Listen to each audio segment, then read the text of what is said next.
नमस्कार दोस्तों, labour law adviser channel के इस नए एपिसोड में आपका स्वागत है। और आज हम बात करने वाले हैं प्रधानमंत्री रोजगार प्रोत्साहन योजना के बारे में, क्योंकि प्रधानमंत्री रोजगार प्रोत्साहन योजना या शॉर्ट फॉर्म में PMRPY बंद होने वाली है 31 मार्च 2019 को। यदि आप हमारा ये वीडियो 31 मार्च 2019 के बाद देख रहे हैं तो दोस्तों ऑलरेडी ये स्कीम प्रोबेबली बंद हो चुकी है कि गवर्नमेंट ने इसे एक्सटेंड नहीं किया है, तो जिसकी संभावना काफी कम है। तो दोस्तों इस वीडियो के सबसे पहले सेक्शन में हम आज जानेंगे कि कब तक ये PMRPY की स्कीम लागू है, कब तक इसका बेनिफिट मिलता रहेगा, कब तक इसका रजिस्ट्रेशन क्लोज हो जाएगा। सेकंड पार्ट में हम इस वीडियो में जानेंगे किस तरह से आपको PMRPY में अपनी फर्म को रजिस्टर करना है, इसके क्या क्या बेनिफिट है। और थर्ड सेक्शन में हम जानेंगे कुछ ऐसी मिस्टेक्स जो एम्प्लॉयर्स अक्सर कर देते हैं, HR अक्सर कर देते हैं, जिसके कारण PMRPY का पैसा पूरा आपको नहीं मिल पाता है, बेनिफिट नहीं मिल पाता है। उन सारे रीजंस का भी हम विश्लेषण करेंगे, वो एरर्स जो अक्सर ECR में आपको नजर आते हैं। तो दोस्तों मेरा नाम है ऋषभ जैन, आप देख रहे हैं लेबर लॉ एडवाइजर। इससे पहले कि हम आगे बढ़े, हमारे चैनल को सब्सक्राइब करना, बेल आइकन दबाना और इस वीडियो को लाइक करना ना भूलें।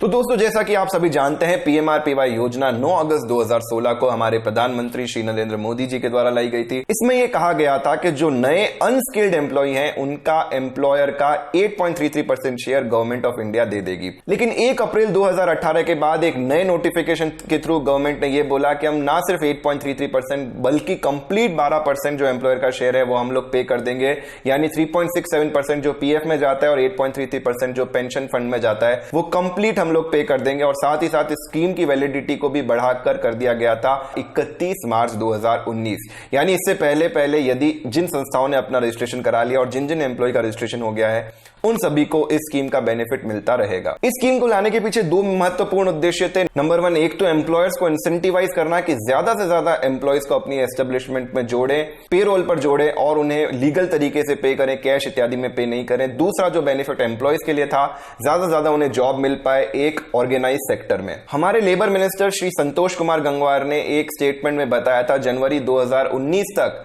इस स्कीम के अंतर्गत कुल मिलाकर 1.5 करोड़ लोगों को फायदा हो चुका है और कुल मिलाकर 3,648 करोड़ रुपए जनवरी 2019 तक इस स्कीम के अंतर्गत, PMRPY स्कीम के अंतर्गत फाइनली एस्टेब्लिशमेंट को फायदा पहुंचा चुके हैं। अब जो मेजर कंफ्यूजन आता है वो ये आता है कि आखिर स्कीम का बेनिफिट कब तक मिलता रहेगा। तो इसमें जो रीजनल कमिश्नर है PMRPY के, उनके स्टेटमेंट को मैं आपको समझाता हूं।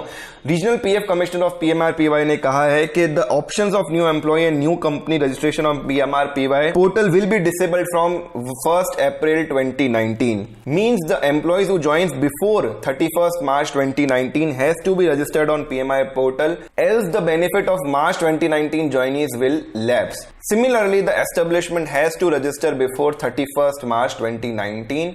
Otherwise, they will not be able to take the benefit of PMRPY. Once an employee is registered, he will be able to avail the benefit for 3 years from the date of joining of registration. यानी 31 मार्च के पहले जो भी employees और employees register हो चुके हैं केवल उन्हीं को बेनिफिट मिलेगा। जो एम्प्लॉइज आप 31 मार्च से पहले रजिस्टर नहीं कर पाए उनको बेनिफिट नहीं मिलेगा, ऑब्वियस सी बात है। लेकिन एक बार एम्प्लॉय को रजिस्टर कर देने के बाद अगले 3 सालों तक उनका बेनिफिट मिलता रहेगा। यानी मान लीजिए जिन्होंने मार्च 2019 में ज्वाइन किया है उनको अगले 3 सालों तक उनका बेनिफिट उनके एस्टेब्लिशमेंट को मिलता रहेगा। अब दोस्तों मैं आपको स्क्रीन पर एक एग्जांपल दिखा रहा हूं PMRPY के अंतर्गत बने हुए चालान पर। आप नीचे यहां पर जूम कर देख पाएंगे अकाउंट नंबर 1 और अकाउंट नंबर 10 में 10,000 रुपए और 23,000 रुपए का बेनिफिट मिला है। यानी जो 3.67% शेयर है उन्होंने एम्प्लॉइज का जो PMRPY में कवर्ड है वो भी गवर्नमेंट ने दे दिया है और 8.33% शेयर भी गवर्नमेंट ने दे दिया है। कुल मिलाकर लगभग 1.5 लाख रुपए के चालान में इस पर्टिकुलर एम्प्लॉयर को 33,000 रुपए का बेनिफिट मिल रहा है, जो कोई छोटी मोटी रकम नहीं है। अब हम आपको कुछ ECR का भी एग्जांपल दिखाते हैं। ECR सेक्शन में राइट में आप जाकर देख पाएंगे कि जो पेंशन शेयर है और PF शेयर है वो पर्टिकुलर किस एम्प्लॉय का कितना आपको बेनिफिट आ रहा है। यहां पर आप ये नंबर्स देख सकते हैं कि पर्टिकुलर एम्प्लॉय का कितना बेनिफिट आया है। जो एम्प्लॉय जो पहले कहीं जॉब ज्वाइन कर चुके हैं, जिनकी सैलरी 15,000 से ज्यादा है, इत्यादि वो ऑटोमेटिकली इस शीट में डीएक्टिव होते चले जाते हैं। अब PMRPY को रजिस्टर करने के क्या इंपॉर्टेंट स्टेप है। सबसे पहले नंबर 1, आपको अपने डिजिटल सिग्नेचर को एक्टिवेट करवाना है, क्योंकि PMRPY में डिजिटल सिग्नेचर के बिना रजिस्ट्रेशन संभव नहीं हो पाता है। तो जिस भी एस्टेब्लिशमेंट में अभी तक अपना डिजिटल सिग्नेचर रजिस्टर नहीं करवा करवाया है और पीएफ डिपार्टमेंट से अप्रूव नहीं किया है, उन्हें तुरंत हमारा ये वाला वीडियो देखकर अपना डिजिटल सिग्नेचर रजिस्टर कर देना चाहिए, क्योंकि इसमें अप्रूवल में काफी समय लगता है, काफी फॉलोअप लगते हैं। और चूंकि ऑलरेडी आप देरी से ये काम कर रहे हैं, तो आपको पर्सनली पीएफ डिपार्टमेंट जाकर थोड़ा सा वहां पर रिक्वेस्ट करना होगा कि आपका डिजिटल सिग्नेचर जल्दी से जल्दी वेरीफाई कर दें। सेकंड जो इसमें स्टेप आता है, आपको वेबसाइट पर जाना है pmrpy.gov.in और वहां पर अपने रजिस्ट्रेशन कर देना है। जो यहां पर लॉगिन और पासवर्ड होगा वो आपका पीएफ का ही लॉगिन पासवर्ड होगा।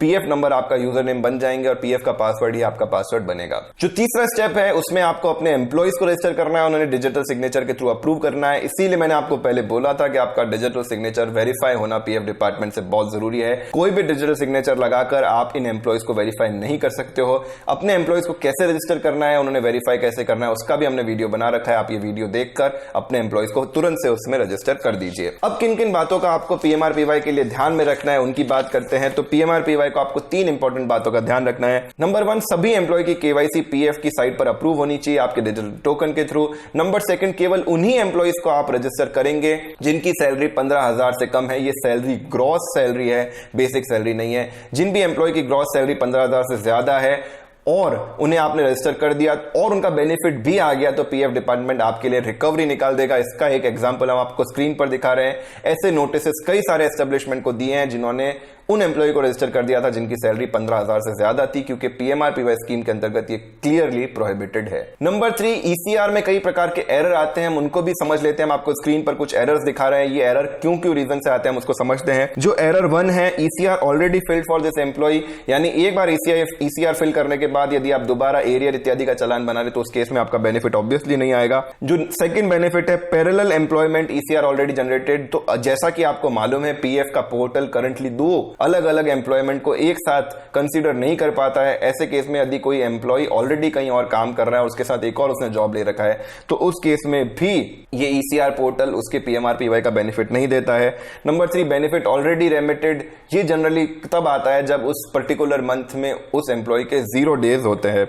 Number 4, gross EPF wages greater than 15,000, जैसा कि मैं ऑलरेडी पहले बता चुका हूं। कुछ समय पहले तक पीएमआरपीवाई पोर्टल पर इररेस्पेक्टिव ऑफ कोई भी सैलरी रहती थी, बेनिफिट आ जाता था, लेकिन अब ये इंटेलिजेंट हो गया है पोर्टल और 15,000 से ज्यादा वाले एम्प्लॉय को बेनिफिट नहीं देता है। और ऐसे एम्प्लॉय यदि आपने रजिस्टर भी कर दिए हैं तो फिर आपको क्वेश्चन किया जाएगा और उनकी रिकवरी निकाली जाएगी। नंबर 5, ये रीजन जब आता है mismatch of EPF and EPS wages, ये जनरली उन एम्प्लॉयज के लिए आता है जो 58 ईयर्स क्रॉस कर चुके हैं और जिनकी पेंशन नो हो चुकी है, पेंशन अमाउंट 0 होता है, उस केसेस में भी बेनिफिट नहीं मिलता। और number 6, mismatch in due and remitted wages, ये तब आता है जब आपके कैलकुलेशन में कुछ पॉइंट्स का मिस्टेक होता है, यानी जो राउंड ऑफ है वो 1 रुपए ऊपर नीचे हो जाता है, तब जनरली ये एरर आता है। तो दोस्तों, जाते जाते आज के सवाल का सही जवाब देने वाले किसी एक लकी विनर को मिलेगा 51 रुपए का पेटीएम कैश। और आज का सवाल आपकी स्क्रीन पर यह रहा, पीएमआरपीवाई प्रधानमंत्री रोजगार प्रोत्साहन योजना कौन से महीने से लागू हुई थी? आपके ऑप्शन आपकी स्क्रीन पर यह रहे, अप्रैल 2016, मई 2016, अगस्त 2016 या सितंबर 2016। सही जवाब देने वाले किसी एक लकी विनर को मिलेगा 51 रुपए का पेटीएम कैश। आपको अपना सही जवाब नीचे कमेंट्स में अपने ऑप्शन के साथ लिखना है। तो दोस्तों, इसी तरह लेबर लॉ एडवाइजर चैनल के साथ जुड़े रहिए, जागरूक रहिए। जय हिंद, जय भारत।